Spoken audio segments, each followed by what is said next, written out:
Hey folks, Roland Martin here, broadcasting live from Los Angeles. Coming up on Roland Martin Unfiltered for Thursday, March 14th, 2019. A powerhouse group of black women leaders speak out on civil rights, voter suppression, social justice, and more at a news conference on Capitol Hill to kick off the Black Women's Roundtable's Women of Power Summit. We'll have the details for you.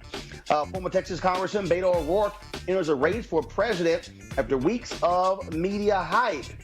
But where's the breathless coverage for Stacey Abrams and Andrew Gillum? They also lost major races in 2018, but Beto lost by the biggest margin. We will break that down with our panel. The Southern Poverty Law Center has fired co-founder Morris Dees, citing misconduct. They won't say what the misconduct was. This is a huge development coming down in the past hour. Also, Donald Trump flat out encouraged his supporters to commit violence if they get to a certain point. Folks, this is dangerous. The words of a would-be dictator. Also, police officers take a black woman down to the ground after she called the cops on a white man threatening her with a gun. Wait till y'all see this shocking video. Also, black women die in childbirth at rates 3 to 4 times more than white women. We'll find out why and what can be done about it. And also, the home of Medgar and Myrlie Evers in Jackson, Mississippi, is now a national monument. But why is the governor, Republican governor of Mississippi, giving Republicans all the credit?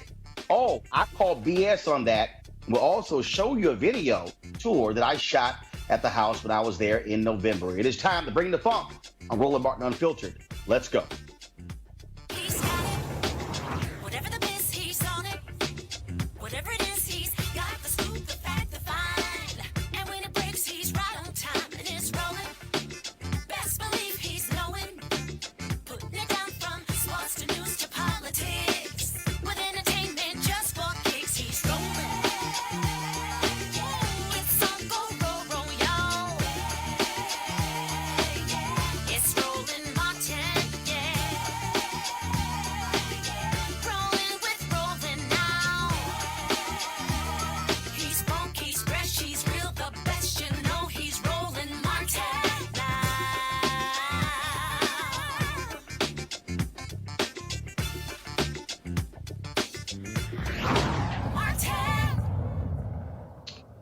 All right, folks, I am broadcasting live from Los Angeles. We're here, of course, to broadcast tomorrow the XQ America education event taking place here in Los Angeles. And so we'll tell you more about that. But today in D.C., a who's who of powerful black women kicked off the Black Women's Roundtable's Women of Power Summit at a news conference this morning on Capitol Hill.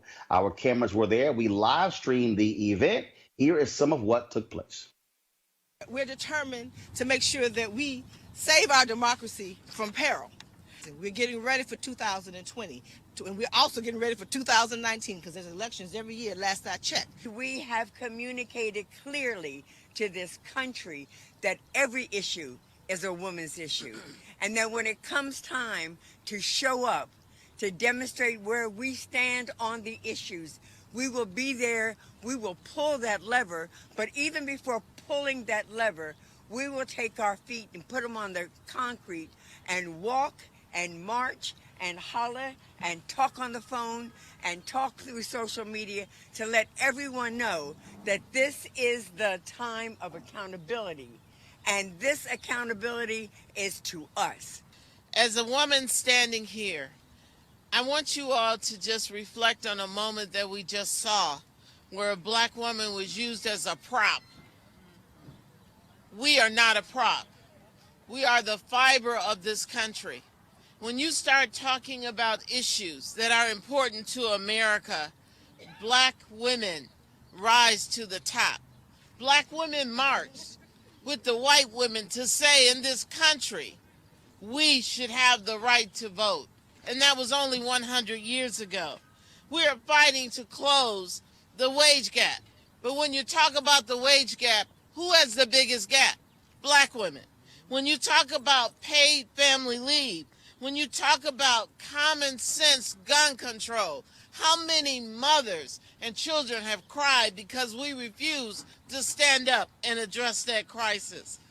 I want you to know that when we talk about poverty in America, I sit on appropriations. And if you want to know what someone believes and who they are, follow their money. This country has said that we do not want people in poverty and that we will allocate funds to eliminate poverty. I will tell you, the largest demographic of poverty in America are women with children. Women with children. We've got to talk about the mortality rates of African American women and infant mortality and the criminalization of our girls in school and STEM education for our young girls. You know, all of the issues that we have been fighting for so many years, now is our time. Our time has come to make to repair, first of all, the damage, and then to move forward. I'd like to call upon the Black Women's Roundtable to join me in a major initiative of dealing with the plight of our children. They are impoverished. I know that that's been spoken of. Educational systems are being nickel and dime. Their support systems are only the state, because when the family becomes dysfunctional, there is no other step in, there's no other diversion. They go into the state system, and there are people who will witness to you what happens when I'm in the state system. Or the juvenile justice system, of which you go into that system and there is no sentence and you're there for a decade. We, the people, have the power, and our most powerful weapon, the people's house. Now is the time to be vigilant, to watch for efforts to change the rules. Now is the time to speak up when we see voter suppression. Now is the time to hold corrupt election officials accountable when they take action to harm voters. The most powerful thing that we can do is to make sure that our voices are heard on Election Day. Not just every 4 years and not just for federal office, but every year, because there is no such thing as an off year. We need to show up and keep showing up every year for every ballot we can cast to vote at every level: city councils, school boards, DAs, state legislatures, special elections, congressional seats. All of these are incredibly powerful opportunities to make sure we are electing officials who will represent us. All right, folks, let's break it down with our panel. Dr. Greg Carr, Chair, Department of Afro-American Studies, Howard University, Lauren Victoria Burke, writer for NNPA, also Demetrius Minor, Coalitions Director, Americans for Prosperity. Demetrius, I'm going to start with you because we're entering into the 2020 season. And you look at the numbers, when you look at the reality, Black women hate your party more than anybody else. And so you actually think diamond and silk, or as I call them, Cuban zirconia and polyester, could somehow be the way to attract Black women? The Republican Party has a serious problem talking to those women.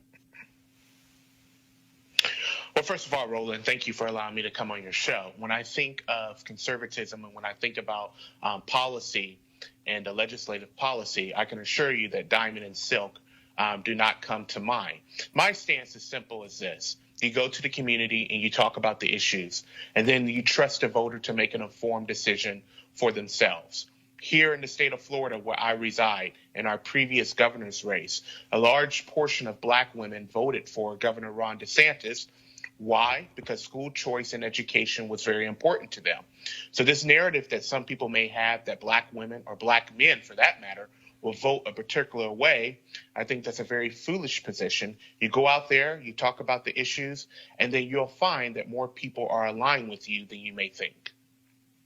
Greg and Lauren, first of all, Demetrius is right. When you saw the exit polling data, you did see that, which was a reverse from many other places where you had more Black men versus Black women who voted in that governor's race. On the presidential race, again, I remember being in a meeting with Reince Priebus at the Republican National Committee in 2016, and Tara Wall, a Black female conservative, she said, look, no party hates us more than Black women.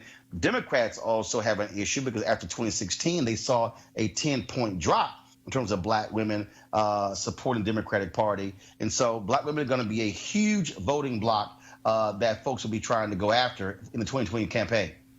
Yeah, particularly since they decided, obviously, the senatorial race in Alabama, and, of course, have represented I think what the Democratic Party should be catering to. The Democratic Party does have a habit of catering to groups that are not for the Democratic Party and are very expensive votes to win. At some point, they are going to have to go to the group that supports them the most and is the most loyal and shows up and actually casts a ballot, and that is black women. Yeah, I would agree. Started this week, Monday, spent the day with thousands of Deltas down at the Hilton here in Washington with Delta Days on Capitol Hill. And of course, sitting on the dais there is Marcia Fudge, who's a past national president of Delta 730. Those sisters are weaponized in terms of their work. Andrew Gillum, who spoke at the luncheon, talked about the fact that black women are in the forefront. Sherrod Brown, not stupid in Ohio, when he says black women are the heart of the Democratic Party. When we look at the 12 GOP senators that voted against Trump with this security emergency declaration the other day, look at Wicker in Mississippi, look at Portman in Ohio, look at Rubio in Florida. They can count. They were one short of having a veto-proof vote, but those are senators who are in states who know they can be knocked off with black women holding the knife to their throat. So let's be very clear. With Sister Melanie, who you've had in this space many times, and all of those sisters and brothers who were out there on the steps today are emphasizing is these demographics are never going back to the old politics, and the GOP knows what time it is. Black women are awake. Demetrius, issues. And so the question is, how does Donald Trump even talk to these black women when the reality is he makes no real effort to talk beyond his rallies are largely white voters? I would agree with you that it's troubling to see the initial base of President Trump. However, I will point out his advantages. Simply, number one, he's an incumbent. The incumbent president has the advantage of the bully pulpit, regardless of party affiliation. Number two, the Democrats' party's failure, at least at this point, to know what their identity is. Their stance as being far left in terms of abortion, infanticide, economic socialism is turning off independent voters and even voters within their own party. So I would agree with you about the uphill battle that Donald Trump faces. Where are you getting that from? Because the reality is polling data doesn't support that position. If we were to go by your statistics, Roland, Donald Trump would not be in the White House. But the fact is he is president. No. I'm asking you. You state not my statistics. Yours. You stated that they are losing that support. I'm saying where? Where's the data? Where's the proof? Well, first of all, let's look at the elected officials within the Democratic Party. There is a rift between the progressive base and the establishment base. And when I'm talking about the establishment base, there's no rift. What's the rift? the Alexandria Ocasio-Cortezes of the Democratic Party versus the Nancy Pelosi establishment. There's no rift. So what's the rift? If there wasn't a rift, then Nancy Pelosi wouldn't have to get her party in order behind closed doors. The Democratic Party does not know what their identity is. First of all, Demetrius, all leaders meet behind closed doors. This is no different than Paul Ryan or John Boehner meeting with the Freedom Caucus, meeting with moderates and others. And so, again, you're saying there's this rift, you're not getting – no, that's simply not true. Are there differences between Congressman Alexandria Ocasio-Cortez and Democratic moderates as well? Nancy Pelosi's job as the speaker is to bring all of her party together to move legislation. Brother Demetrius, did you see the and the House Oversight Committee is becoming must-see TV. If you watched AOC, if you watched Representative Plaskett, if you watched Rashida Tlaib grill the clearly dementia-addled Wilbur Ross today about adding this citizenship question to the census, what you know is, as Roland said, you may have ideological differences in a party, but what we are faced with now is a Republican Party that is going wholesale in the direction of fascism. You're talking about voting against extending voting rights for folks with H.R. 1, with the first bill out of the Democratic Senate. Look, brother, you can look at the cover of today's Politico, where it talks about how Nancy Pelosi has been talking behind the scenes to AOC, to Ilhan Omar, to all these folks, and the range goes from Ayanna Pressley all the way out to Lauren Underwood. And one thing is for sure, what they are not is the party of white supremacy. So you're going to have to do a little bit better than that, brother. Also, too, if there was really a rift there between the progressives and the sort of the left flank of the Democratic Party, then Nancy Pelosi would not be the speaker right now. She's actually managed everybody well, but each party has their flank that goes to the right and goes to the left. The rift has been there since 2016. Well, when the DNC took the nomination away from Bernie Sanders. What substantively and practically is an example of that rift? Well, what practically is an example of that rift? I mean, Bernie Sanders lost. So if you're going to say that, well, Bernie Sanders came and did a few things, he lost. He lost to Hillary Clinton. So, okay. I mean, it was an interesting discussion, but it hasn't stopped them from governing and winning. I'm just still trying to figure out what does Bernie Sanders and Hillary Clinton running in 2016 have to do with black women in 2020?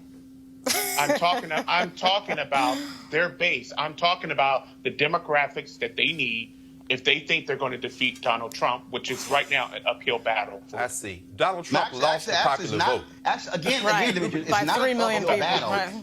First of all, it's not an uphill battle because when you look at the latest polling data, the numbers are clear. The popular vote doesn't determine who the occupant of the vote is. No. Let's be real clear. Yeah. No, first of all, John Kerry won the popular vote in 2000. Yeah, well, did you see the senators who on the GOP who voted against their president in the security measure? Did you see that? Go look at those senators who voted. Absolutely. No, that's your roadmap to Trump's defeat in 2020. That really is. That's hugely problematic. Again, let me be real clear. First of all, one second. I'm not a spokesperson for Donald Trump. I didn't vote for Donald Trump. Everybody hold on. I'm going to let you make your final point. I'm sticking with 2020. And what I'm saying, Demetrius, I'm going to let you make your point. Hold on one second. I'm letting you know right now, this is very simple. When you talk about 2020, you say it's an uphill battle to defeat Donald Trump. Actually, not true. Donald Trump has some fundamental issues right now when it comes to independence. He has some fundamental issues when it comes to white women. He's also even getting lower scores among his core base, and that is non-college white voters. And so I would say your party, he's got some work to do if he wants to be able to to come back for a second term. Demetrius, your final comment before I go to my next story. I agree with the points that you're making, but I'm saying that these points were also echoed in 2016 when we saw that the base, the demographics that Trump was struggling with, that Hillary Clinton will make up for that. She did not. So with Trump's flaws, and there are many, the Democrat base still has to find their identity, and as of right now, it's an uphill battle. Well, I'll tell you what, if you keep going back to 2016, the public has now seen how Donald Trump has operated as president, and a lot of those people are regretful of their vote for Donald Trump. All right, folks, let's talk about Beto O'Rourke officially announcing he is running for president. Of course, he told a local station last night in El Paso that he was jumping into the race. He unveiled a 3.5-minute video today. He's raised a ton of money from small donors. Of course, when he ran against Senator Ted Cruz, raising some $80 million. Again, so he released his video announcement. Here's part of that announcement that he dropped on social media. We can listen to and lift up rural America. We can work on real justice reform and confront the hard truths of slavery and segregation and suppression in these United States of America. Over the coming days, I'm going to travel this country and listen to those who I seek to serve, to understand from your perspective how we can best meet these challenges. So here's a question that needs to be actually asked and also answered. National media has spent tons of time talking about Beto O'Rourke running for president. Huge cover story that dropped this week in Vanity Fair of Beto O'Rourke in jeans on a road with a dog in the photo, sitting next to a truck in Texas. But he lost by 3 points to Ted Cruz, who was hated by not only Democrats, but lots of Republicans hated Ted Cruz. But the interesting thing is that Andrew Gillum, who ran for governor of Florida, and Stacey Abrams, who ran for governor of Georgia, who both lost, they actually lost by less than 1%. So the question is, where's the media hype and the party enthusiasm for those two. Greg, I'll start with you. Very quickly, I think Beto O'Rourke, for all his youth and all his charisma, is about 10 years late. He's white Obama. If this were 2007, 2008, he'd be the one to mug, he'd probably be the one to mug Hillary Clinton on the way to the nomination. But the field is too crowded now. The Democrats are not going to put two white men on the ticket. He's probably auditioning for the vice president role, and they're not going to be able to do that. Now, he is a wild card. I mean, after all, his mother is the stepdaughter of former Secretary of the Navy under John Kennedy, and his pops was a Democrat his whole life till he switched to the Republican Party to try to continue to win elections. He's been all over the map ideologically, although he votes generally center-left, mostly more left than center. But I don't see how O'Rourke is going to move forward. Finally, I would say this. Two people who should be governor were it not for voter theft in Florida and Georgia, Andrew Gillum and Stacey Abrams, probably should bide their time right now. As far as I'm concerned, the rising star in the Democratic Party, if you talk about electoral politics, is probably Stacey Abrams. And Stacey Abrams has all the cards, and she just needs to figure out what she wants to do next. And Andrew Gillum or Stacey Abrams one day may be sitting in the White House, but I think timing just is not going to work out for Mr. O'Rourke. Lauren, if they talk about Beto O'Rourke raising $80 million and how he is so charismatic, but even when you look at that Vanity Fair article, when you look at these other pieces, he's offered no real reason why he wants to run for president. Nancy Pelosi was asked a question about major legislation that he passed as a member of Congress. Nobody could come up with that. And so the question is, why Beto? Because donors and media love him, and there's always a media darling. You know, John Edwards was a media darling, and Barack Obama was a media darling. And so was John McCain. If you're somebody that is well-liked by the press and you speak well and move your hands a lot, then you get this sort of Vanity Fair treatment. If I was Andrew Gillum and Stacey Abrams, I'd announce tomorrow. Because really, if this could happen, then like anything is sort of possible, right? I mean, a guy that loses to Ted Cruz, albeit in a very southern state, but then again, Georgia and Florida, no picnic, and Stacey got much closer than Beto did to winning. So my thing is, I mean, if we're going to do media darling, we're going to do this by media darling, then either of them could actually announce. I mean, the other thing about Beto O'Rourke, though, too, is that, and I don't know how he's going to get by Kamala Harris, because if you do charisma and you do substance, you're going to come up with Kamala Harris or Cory Booker a lot quicker than you come up with him. And frankly, Kamala Harris was an AG and a U.S. Senator, and he was a House member. So I don't know how if you do by experience and substance, issue by issue, on the debate stage, I don't know how he's going to out-talk some of the other people on that stage. Demetrius, you were laughing, but the reality is Senator John McCain was a media darling. That whole Maverick deal, how even his own people, I mean, you can talk to any of them, how he would come back and he would talk to the press. He would always be with them. And so, yes, and if you don't think John McCain was a media darling, who spent more time on Sunday morning shows than Senator John McCain? So, yeah, Senator John McCain was a media darling when he ran for president. Yes. Being accessible to the media and being a media darling is two separate things. I will argue that Senator McCain he was not really a media darling until he started opposing Donald Trump. Got it. I would echo the comments of Greg in terms of Beto O'Rourke. Now, here's the reason why I think he'll probably be one of the few last candidates standing. He's likable. He has vigor. He has charisma.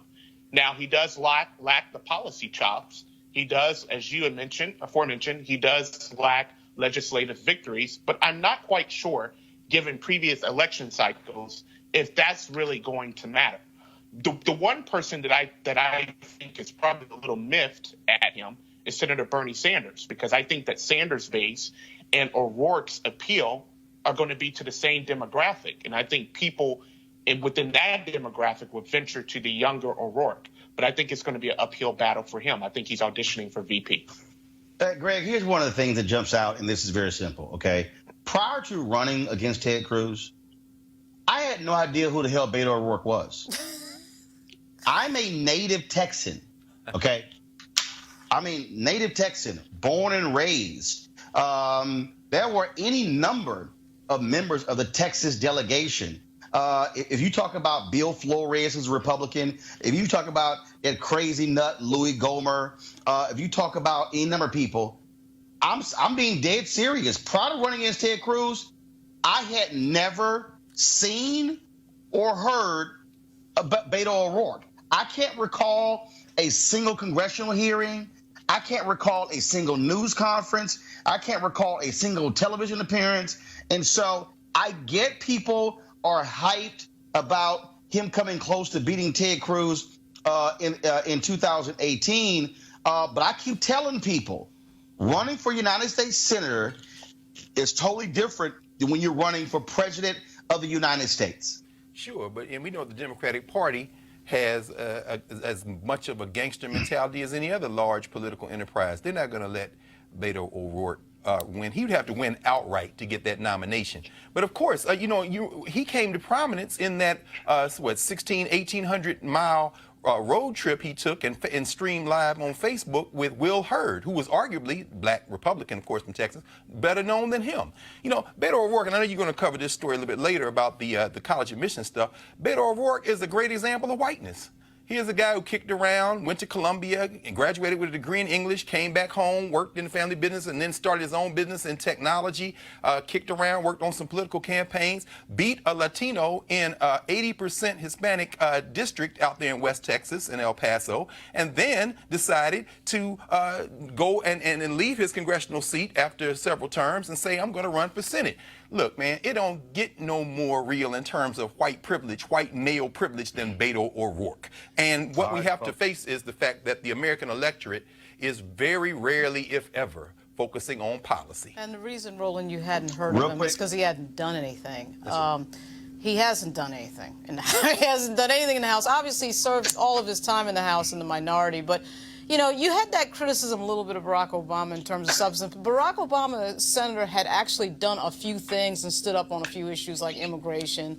But we'll see if charisma and just talking a lot on social media can pull it off. We'll see that because Beto O'Rourke is going to be that candidate. All right, folks, let's talk about some news out of Montgomery, Alabama. Stunning news. Southern Poverty Law Center, they have fired the co-founder, Morris Dees, citing misconduct. They won't say what the misconduct was. Dees co-founded the center in 1971. They sued the KKK, and the office was firebombed. It is a very influential law center there. They, of course, also track hate groups all across the country. They also have raised a ton of money, some $450 million. Now, but Dees has not been without controversy. He previously was criticized by black employees for his treatment of them at the Southern Poverty Law Center. Others have accused him of being more concerned about raising money than about fighting on behalf of minorities and others. And so we're going to continue to watch this story to see exactly what comes about. But Morris Dees, co-founder of the Southern Poverty Law Center, a major center there when it comes to covering issues of race and hate groups in America, fired today. He's 82 years old, so we'll see exactly the reasons why.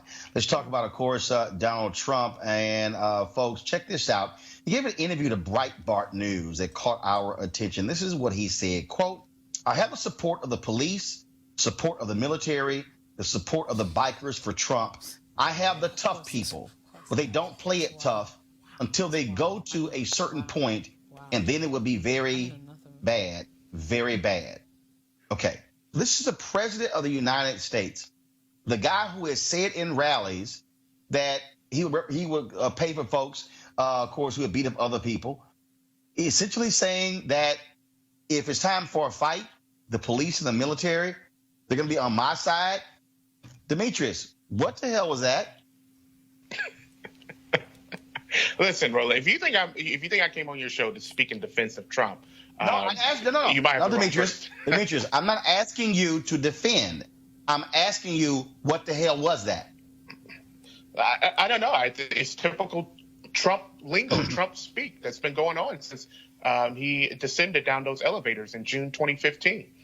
Listen, I've long had issue with the president's rhetoric, putting certain Americans against other Americans. I disagree with the notion that that's who he is. I think if you're going to occupy the Oval Office, you should have impeccable character, and you should have the ability to speak in a discreet and professional way. And I think that he's lacked that ever since he's occupied the Oval Office. Lauren, this is a guy who is essentially saying that, oh, yeah, all the folks with guns, and they're backing me, including the thugs. Donald Trump is who he is, and this is who he is. I mean, the idea that there's some other person that's going to unmask itself like an alien taking off a mask. This is the guy that we know. He is his words. He can't run from them. This is the reason why his approval ratings are in the tank, and it's the reason why he's going to be a one-term president. Greg? You know, Roland, it's funny. I go back to the night that you had election coverage, the night that Trump won the presidency. And I think about the fact that that's probably the day that this country changed forever. I give him credit for this. He's dropped all pretenses now. His reelection strategy is basically white supremacy. And so this country has a decision it's going to have to make over the next couple of years. Is it going to go into a space where it's going to fracture and be irrevocable? It cannot be put back together? Or is it going to confront this challenge of fascism and white nationalist supremacy, and in beating it back, perhaps buy itself a little bit more time to work out the experiment? But he's dropped all pretenses now. He's just going to go for broke. All right, folks, let's talk about this crazy story out of Florida. A black woman and her daughter are walking on the street in South Miami-Dade, Florida, when a man called one of them a whore and then threatened them with a shotgun. So she called the police. And then this happened to 26-year-old Daima Loving. Just calm down. You know what? She needs to be corrected, if anything. Calm down. All right? Why? Why do I have to be corrected when my life was just great? And if my daughter's sick, I just want to go to the store and charge my phone. Please stop. She didn't even do nothing. Touch me. Do not touch me. Do not touch me. What do the not heck? I am. What the? Why are you doing that? Why are you doing that? Why are you doing that? Do not touch me. She's not doing nothing. I wanted to call my kids. Oh my God. I just said I wanted to call my kids. My phone is dead. What do you not understand? I got a gun pointed in front of me, and my kids is sick. I'm stressed out. I need to go call my children. D. Ramos? I need to call my kids. What's his name? I don't understand. D. Ramos? Ramos? Ramos, officer, what's your name, please? I'm asking you. We're busy right now. We're busy right now. Who can I talk to right now, please? Please do not let me touch you. I'll get you Can you touch me? Can you help me up? Oh my God. Oh my God. Really? Does anybody have a cage? Really? Well, who can I speak to? Adri, get my hair. Move. Adri's getting my hair in my purse. Can you give me a second? Move. Can I grab her purse, please? Why does he have to handle her like that? She didn't do anything wrong. He's giving her orders and saying that he's being But disorderly. She needs to calm down. But she wasn't being disorderly, though. She wasn't being disorderly. I had the video. No, it's just him thinking he could use his authority to do what he wants to do, and that's not cool. And this shit is going to get dealt with. Like, y'all not going to keep abusing your authority like that. Okay, let's be clear. A gun was pointed at Daima Loving. She, shocked and stunned. Cops arrive, tell her to calm down, and then take her down. Miami-Dade Police Director Juan Perez immediately suspended one of the officers who is yet to be named. Demetrius, you're there in Florida. We always talk about crazy stories that happen. It's always Florida.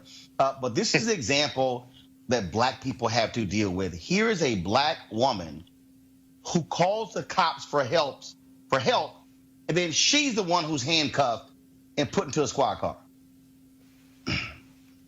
In this particular incident, we see video proof of what happened in this particular encounter. And I would say from what I saw that there was unnecessary aggression used by that police officer. There should definitely be an internal investigation, an internal review of this particular officer, why he did what he did. And I think he should be dealt with appropriately. Greg, we consistently see white women yell, cuss, act a fool, and the cops are calm and they listen to them. But it was as if 0 to 60, boom, we're about to take you down, put the cuffs on you, because she wouldn't calm down. The rules of engagement of non-whites are clear, and the rule of engagement of black people are clear by the police. Treat us like animals. See, the sad thing about this for police forces all over this country is as follows, and history shows us this. There's going to come a time when the police roll up, somebody's going to blow one of their brains out. There's going to come a time when people, as you heard the young lady say at the end, y'all going to stop abusing your authority. And that time will come when it's clear that law enforcement cannot police itself, when the criminal justice system or the judiciary, and we just saw another judge confirmed today on the Fourth Circuit, replacing, on DC Circuit, replacing Brett Kavanaugh. Trump just got her through. It's going to come a time when people decide to take the law in their own hands because the law has failed them. We're getting too close to this now, Roland. Every show, it seems, you got a video like that. And at some point, somebody's going to decide that they would rather be judged by 6 than carried by 4 cops. And that's just going to judged by 12 rather than carried by 4 cops. And that's just the reality. American history shows us that. Dyma Loving talked, Lauren, to the Miami New Times. And this is what their lead. Dyma Loving and her friend Adriana Green had just left home in South Miami-Dade when a neighbor began shouting insults at them. Loving, who is 26 years old, and Green, age 22, said they planned to run errands when Green's 50-year-old neighbor called the women whores.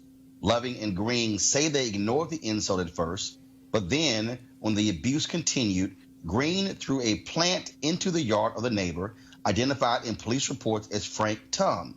That's when Loving says Tum, who is white, pulled out a shotgun and said he would shoot my burnt black ass face off my neck.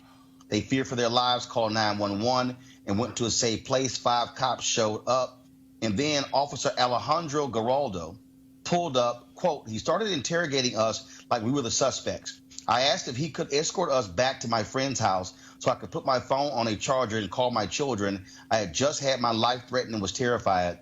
He was so rude and aggressive from the get-go. He kept telling me I needed to calm down, but I was so scared at the moment.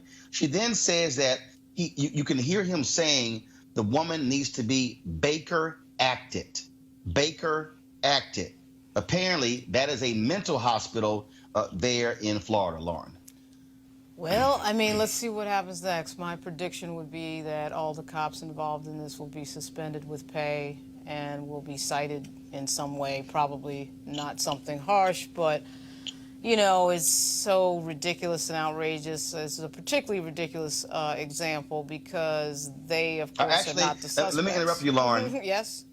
Police reports show that after stopping to arrest Loving, officers did not detain the neighbor, Tom, who pulled a gun on the women. Yeah, so... Because he's one of them. Yeah. Basically, obviously, this is a pretty incredible example of stereotyping by members of the law enforcement community in Florida. And it really is a strong example of what happens when you stereotype people for effectively nothing. But I'll be very surprised if the cop, particularly the guy that got physical with her right away, doesn't get punished in a fairly severe way. It will depend on how long he's been on the force and how long that particular police union, how strong that particular police union is. But that's the type of thing that one could lose their job over because it's so outrageously stupid. Well, and the point that I keep saying over and over and over again, that officers are supposed to be de-escalating. Right. Most times when it comes to black people, they are escalating a situation. And so we'll certainly be following this story to see what happens next. All right, folks, the United States has the highest rate of death in childbirth of any first world country. Around 700 mothers a year die in childbirth. Black women fare even worse. Black women die in childbirth at 3 to 4 times the rate of white women, and they suffer complications at twice the rate of white mothers. Here to break this down is Brianna Lipscomb, the U.S. Maternal Health and Human Rights Campaign Manager at the Center for Reproductive Rights. Brianna, when you look at this story, I mean, when we talk about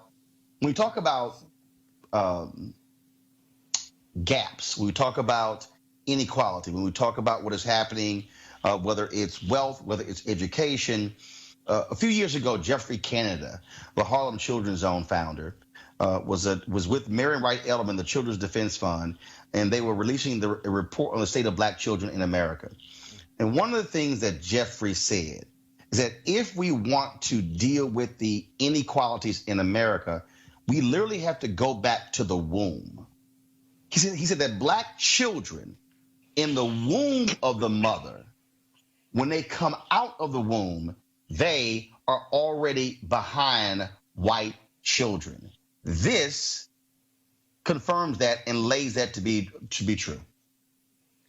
Yeah, that's very true. It's a very true statement. Thank you for having me on the show to even talk about this. And I would challenge that to say that even before the baby is in the womb, it starts with that mom and how she's been treated across her lifespan, because it's that prolonged exposure to stress due to exposure to racism, which is why it makes it challenging for healthy outcomes for both mom and baby. So we have a lot of work to do in the U.S. because we're focused on some of the wrong things when it comes to trying to improve our health outcomes for moms and baby. We're not addressing the issues of racism that we should be. And this also is one of those stories that you are never going to hear in a presidential debate or a town hall. People have this whole view that, we have the absolute best healthcare system in the world, bar none. Yet when you begin to talk about stories like this, it reveals the fundamental problem we have in this America, in this country, no different than these rich white parents trying to bribe their way into school, that in America, it comes down to money and resources. That's exactly right. The good thing I will say, though, is that with the increased exposure that this issue has received in the press, we have seen an unprecedented number of politicians focused on this issue. And in fact, Senator Kamala Harris, who is now a presidential candidate, has put this on kind of her platform of things that she talks about quite a bit. She has introduced legislation in this past Congress around addressing maternal mortality. Others, like Senator Cory Booker, and there's a lot of others that are now trying to come out on this issue. And what we challenge our members of Congress to do is to make sure that we don't lose sight of the racial disparity. In fact, the bill that passed this past December was great to help us with quality improvement initiatives in hospitals. We need that, but it was missing the piece about how we close the disparity gap. And when you have Black women dying 3 to 4 times the rate of white women, I think it's clear that we have to address the issue among Black women first if we really want to see change. And many of the bills are missing that. This week, Donald Trump released his budget. What is the impact of his budget on this issue in these women? That's a great question. I have not looked at the budget in detail. What I do know is that the current administration has constantly put sexual and reproductive health care services and access to those services under attack. We're constantly fighting efforts to prevent certain providers from providing family planning services and other reproductive health care services. And it makes no sense to me when we're in a situation where women already have diminished access to healthcare providers and to healthcare services. Why would we then go in and say, just because this particular provider provides these types of reproductive healthcare services, then they are not eligible to receive funding to provide other services? We have to get away from that. Brianna just pulled this up. So Trump is calling for a 21% cut to the Department of Health and Human Services. And we're talking about, of course, that quality of care dealing with a number of folks. So, for instance, the budget would propose a $451 million cut to training programs for health professionals. That's one thing. And also massive cuts to Medicare as well. Yeah, that's problematic. I think any time that we this is the thing. The U.S. is already one of the leading spenders when it comes to healthcare, really any nation in the world, yet we have the worst outcomes. So we have a lot of work to do, because then if we already spend more than anyone else, but now we want to decrease the services. We're not providing preventive care services. We're waiting until people get sick, right?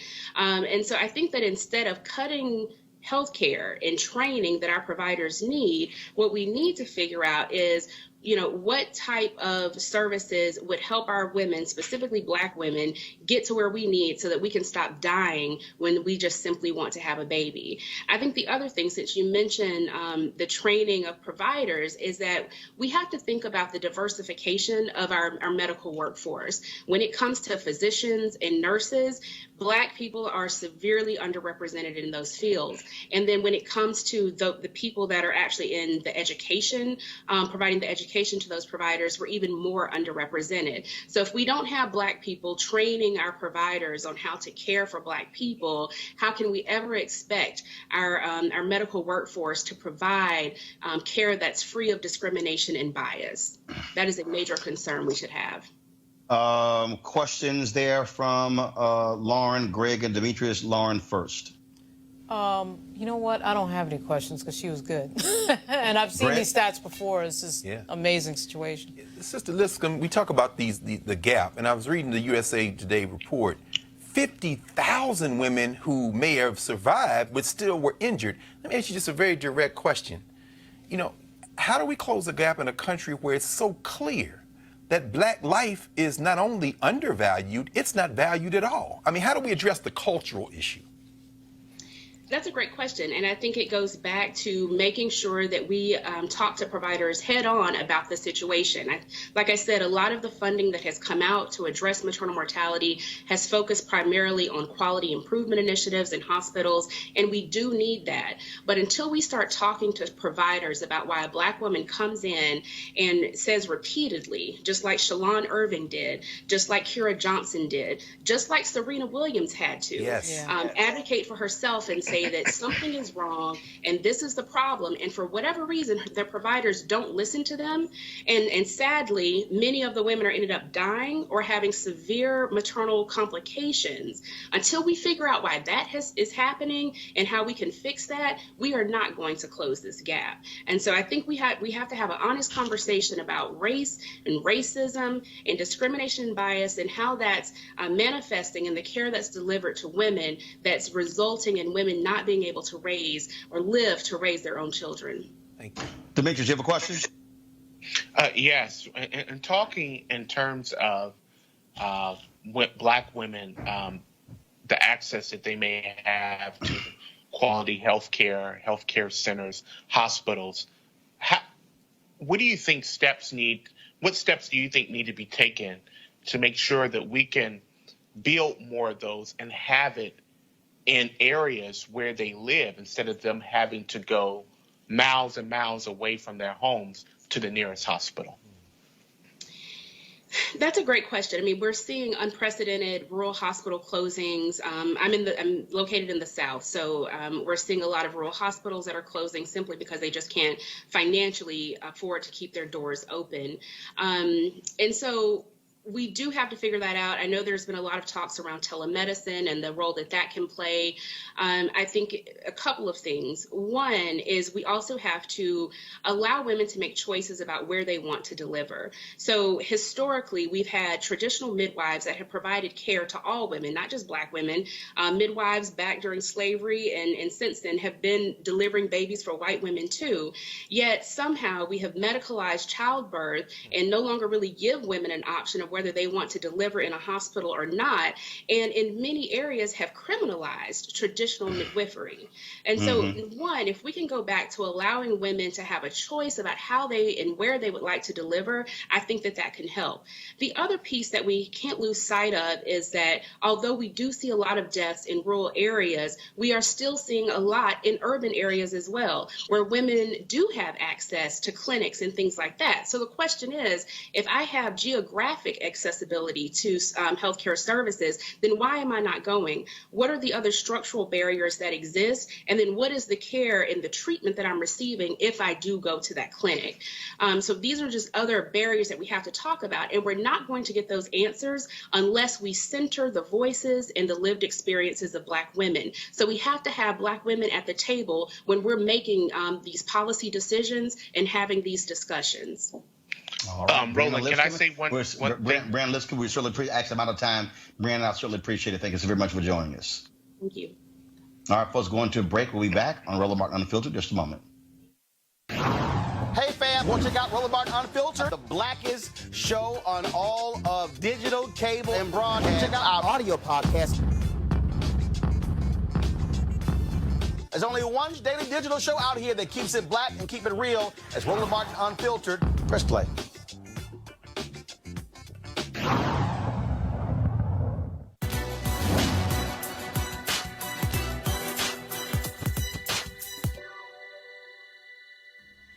I love myself when I am laughing. Writer and folklorist Zora Neale Hurston.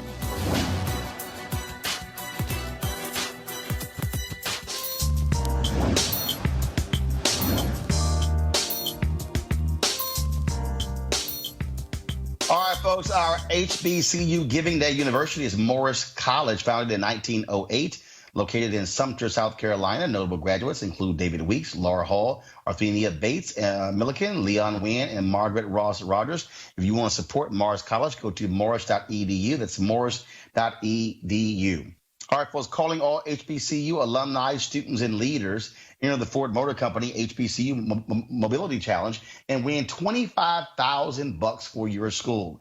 Building on their long-term support of HBCUs, Ford is looking to improve mobility in HBCU communities through innovative solutions. Now, the winning program will receive a grant of up to $25,000 to implement their proposal. The deadline to apply is March 31st, 2019. Go to FGB.Life, that's FGB.Life, for more information and to apply. Ford goes further in our community. We certainly appreciate them being a partner here at Roland Martin Unfiltered. All right, folks, some quick updates on some stories we've been covering. Empire star Jussie Smollett appeared in court today in Chicago to enter a formal plea of not guilty to 16 counts of disorderly conduct related to charges he faked a possible hate crime against himself. His lawyer entered the plea as Smollett stood by silently. And so, of course, he was also with a number of his family members when he showed up in court. Let's go to Los Angeles, where I am, in the case of Trinity Love Jones, a young girl found in a duffel bag a couple of weeks ago. Trinity's mother's boyfriend, 38-year-old Emil Hunt, has been charged and arrested on one count of first-degree murder. Trinity's mother, Taquista Graham, was also detained as a person of interest in the case and is being held on $2 million bail. Graham is a registered sex offender, and Hunt was previously convicted of child abuse in 2005. He is currently being held on $2 million bail. If found guilty, Hunt could face a possible maximum sentence of 50 years to life in prison. And folks, last night I saw this tweet from the governor of Mississippi, Republican Phil Bryant. This is what he tweeted yesterday. Thank you to Donald Trump for signing legislation today to designate Medgar and Myrlie Evers' home as a national monument.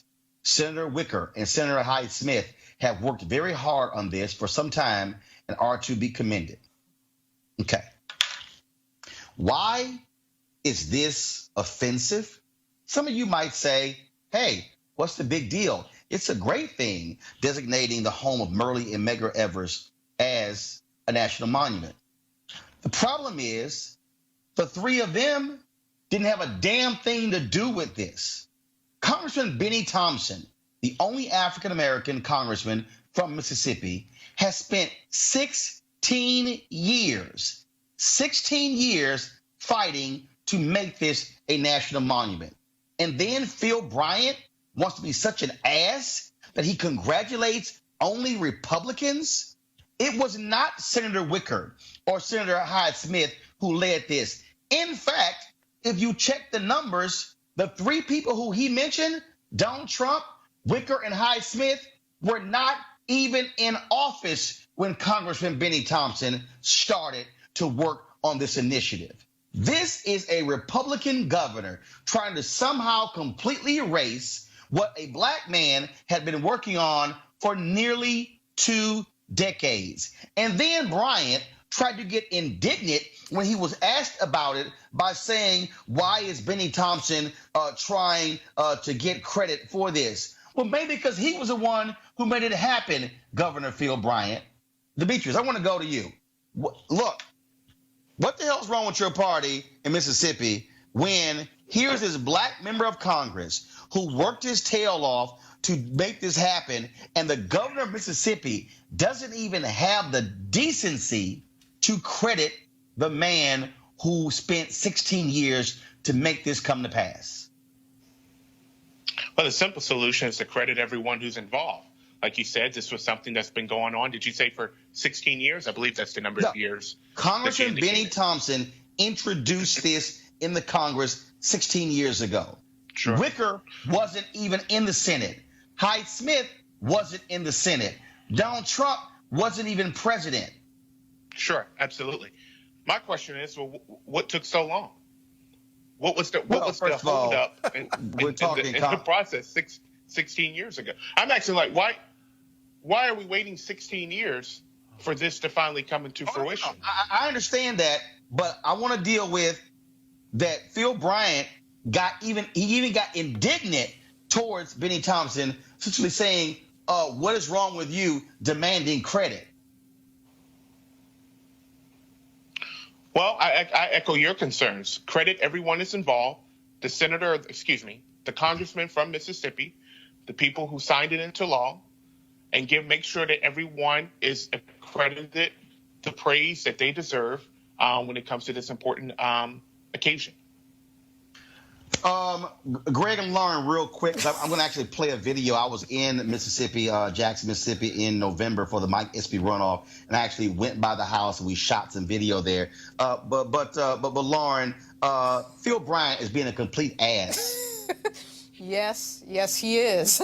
I mean, one of the more not so talked about subtle forms of racism is trying to erase somebody and trying to pretend that somebody doesn't exist and their work doesn't exist. And Benny Thompson is really one of these people in Congress who gets a lot done with very little press attention. Mm-hmm. And this is extremely, as you pointed out, extremely intentional on the part of the governor. Mm-hmm. Greg? Yeah, and another must-see viewing is Benny Thompson chairing that Homeland Security Committee here in D.C. He's really moving ahead. You know, I respect Governor Bryant. I respect him as a white supremacist.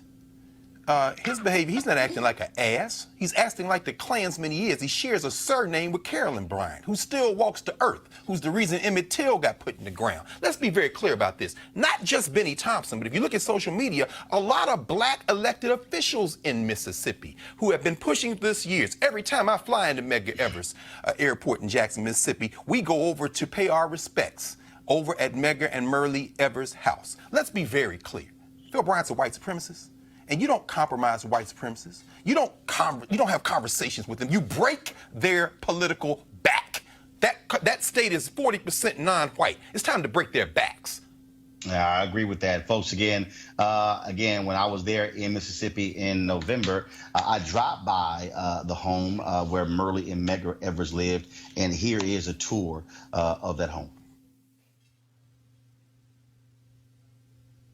332 Margaret Walker Alexander Drive here in Jackson, Mississippi. And behind me is the home that was of Myrlie Evers and Medgar Evers. Now, of course, he was the NAACP's field secretary and Army veteran, of course, who was working to get voting rights and other civil rights on behalf of African Americans. And so, as you see here, this is a part of the Mississippi Freedom Trail.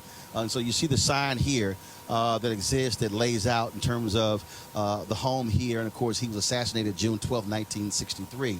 And this was placed during the 50th anniversary of the Freedom Rides, which took place in 2011. Now, if you come onto this side over here of the sign, what you will see is an explanation that this was a 3-bedroom home, and it was the first middle-class subdivision built by black developers here in Jackson. So there's lots of information here about, of course, this neighborhood, the home, but also Medgar Evers and who he was. And of course, he major leader. I mean, he was a huge leader here in Mississippi who gave his life on behalf of civil rights.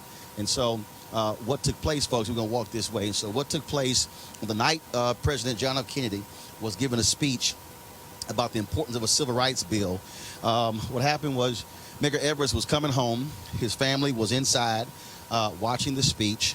And then, of course, across the street, take a shot there. Take a shot across the street. Across the street, hiding behind the cross, but in those wooded area there, was a white supremacist, Byron Della Beckwith. And so when Medgar Evers came home, he pulled into the driveway here. And then his car pulled in, and he went to the back of his car to get some items out of his car, some T-shirts and signs, and that's when the shots rang out that killed Medgar Evers. Of course, he was hit. Then, he crawled his way up this driveway right here to the steps where his wife, his children came out. And, of course, it was horrible for them to actually see their husband and father shot and killed. And what you see here, of course, you see here, this, of course, is a National Historic Landmark. And so you see the sign right here that says that the bullet passed through Medgar's body and crashed through the lower left pane of the living room window. So the bullet went through his body and hit the window. And, of course, and it has all the details here. These photos were taken by the Jackson Police Department shortly after his murder. And you see an aerial shot as well where it took place. And so, and it says here that the aerial view shows the Evers home at the very top of the photograph. It depicts where assassin Byron Della Beckwith's car was seen earlier by witnesses at Joe's Drive-In. And, of course, his spot number 2 indicates Beckwith's hiding place from which he fired the shot that killed Medgar Evers. And so, of course, as I said, it's a National Historic Landmark. And you see some of the other photos that are up here as well that marks. And so the image over here, this was the car that Medgar Evers was driving, the white car. And then, of course, he was shot. And then again, after he was shot, he made his way, crawled under the carport to his family there. Why is this important? Because Medgar Evers was an American hero. Medgar Evers was a brother who gave his life for civil rights. And here we are in Mississippi, 2018. He was assassinated June 12, 1963. And it was his death that was one of the sparks that led to the 1964 Civil Rights Act and, of course, the 1965 Voting Rights Act. And this is a man who, again, gave his life, was fighting on behalf of other black folks. He served his country, served in the military, bled, came home, but could not enjoy those same freedoms. And so here we are in 2018, U.S. Senate race. African-American Mike Espy is running for the United States Senate. The election will take place on November 27th. And for a lot of people out there, they say, well, I don't really see why it matters. The reality is it matters because we're standing on hallowed ground. We're standing on the very place where Medgar Evers died in order for people to have the right to vote. Now, you might not say that doesn't mean anything, but the reality is a wife, children lost their father in order for us to have the right to vote. And so, folks, the reason Roland Martin Unfiltered matters is because, unlike Governor Phil Bryant, we know who gets the credit, and that goes to Congressman Benny Thompson. We wanted to get him on the show, but he has some conflicts today, but we certainly will have him on the show on some other issues. Again, he spent 16 years making that possible for the home of Medgar and Myrlie Evers to become a national monument. So congratulations to Congressman Benny Thompson, and forget the haters like Governor Phil Bryant of Mississippi. All right, folks, Demetrius, great Craig and Lauren, thanks a bunch for being on our panel today. To all the folks, Thank you, Roland. don't forget, we'll be broadcasting tomorrow. So here's the deal. At 6 p.m. Eastern tomorrow, we will have my one-on-one interview with actress Erica Ashe. Of course, many of you know her from Survivor's Remorse and many other shows and movies as well. She is going to, including Uncle Drew. So we're going to have our one-on-one interview, and so that's going to air at 6 p.m. Eastern. At 9 p.m. Eastern, we're going to broadcast from Los Angeles, the site of the XQ America live event. They are all about reimagining education in America. And so our 9 p.m. show tomorrow is going to be all about education, talking about how we reimagine education. How do we close these gaps when it comes to these reading gaps and these math gaps that exist? How can we get kids more excited about education? So that's going to be tomorrow. So we're going to have, again, the one-on-one interview with Erica Ashe at 6 p.m. Eastern. And then we're going to go live at 9 p.m. Eastern right here from Los Angeles. Ava DuVernay, Naomi Campbell are going to be joining us tomorrow. So you do not want to miss the show. And look, the reason this show matters is because we talk about the stuff that other people are going to ignore. I guarantee you're not going to see anyone going on the home of Medgar Evers on MSNBC or CNN or Fox News or those networks. And so we want you also to support Roland Martin Unfiltered by going to RolandMartinUnfiltered.com and joining our Bring the Funk fan club. Every dollar you contribute, whether it's $5, $10, $50, $100, or even more, goes to support this show and the work that we do. We are about telling our story. We are about empowering ourselves, enlightening of our folks, entertaining our folks.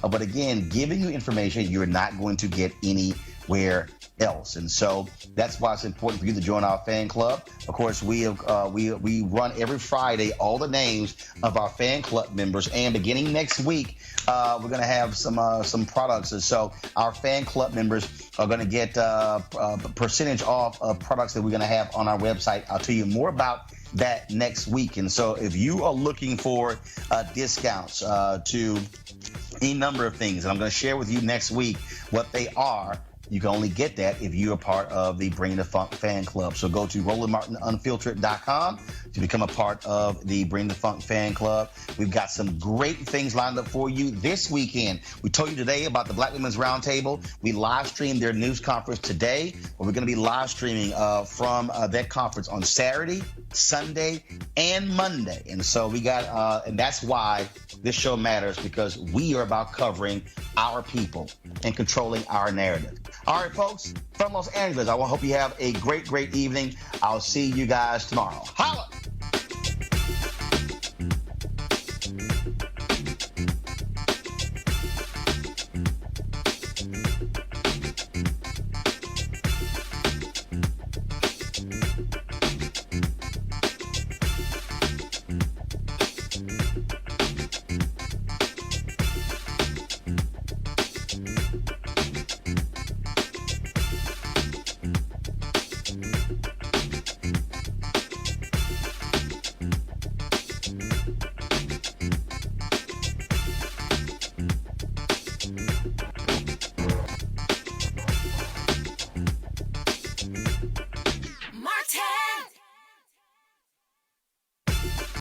You want to check out Roland Martin Unfiltered?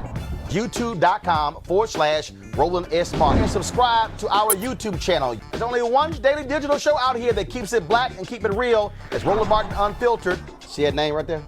Roland Martin Unfiltered. Like, share, and subscribe to our YouTube channel. That's YouTube.com/Roland S. Martin. And don't forget to turn on your notifications so when we go live, you'll know it. Hey fam, want to check out Roland Martin Unfiltered, the blackest show on all of digital, cable, and broadcast. Check out our audio podcast. There's only one daily digital show out here that keeps it black and keep it real. It's Roland Martin Unfiltered. Press play.